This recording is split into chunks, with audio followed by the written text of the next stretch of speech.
Hey YouTube, today I'm going to show you my first attempt of printing nylon carbon fiber, and then I'm going to dive a little deeper into the copywriting parts as I grow closer to finishing my STL files to sell on Amazon.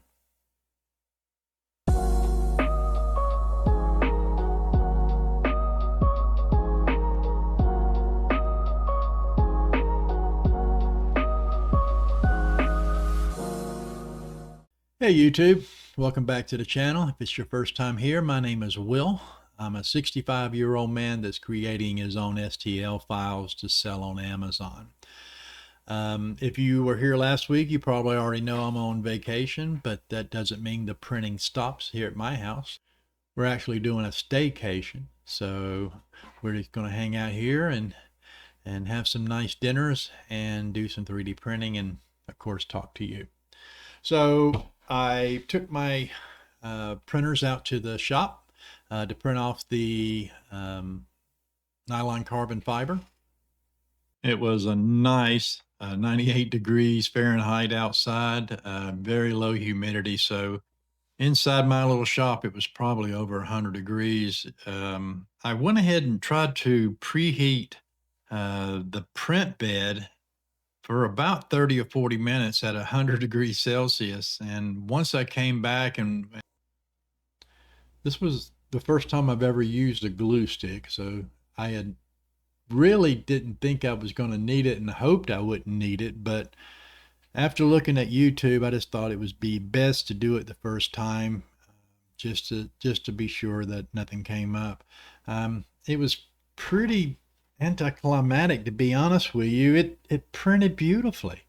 I was expecting for it to lift on the corners and get pushed over. I had more problem with the ASA than I did with this.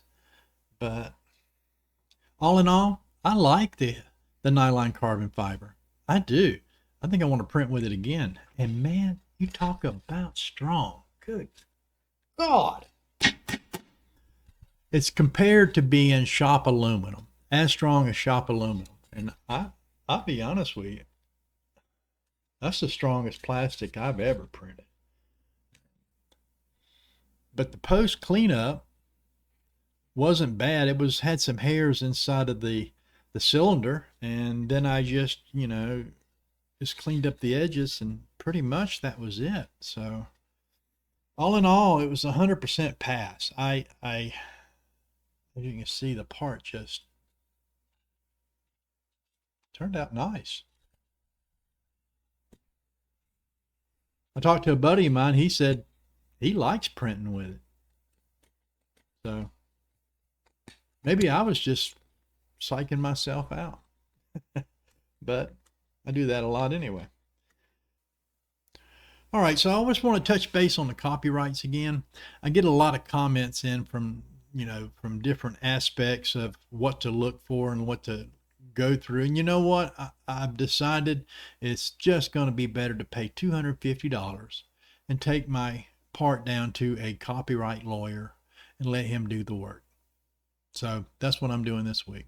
Once I get the part finished up, which I'm almost there, I'm just going to take it down, and I'm supposed to give a video of how I created it on Fusion, and that he didn't want to know what the other part looked like. He just wanted to know my part and how I built it.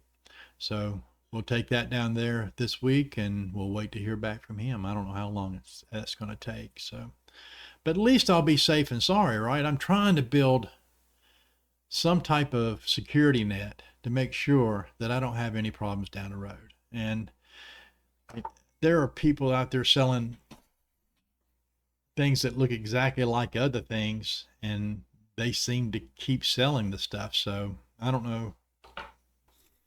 I know I'm getting stressed out about it, and I shouldn't. So I'll let somebody else deal with that for now. So it's our 33rd wedding anniversary, and we're going to cut it a little short today.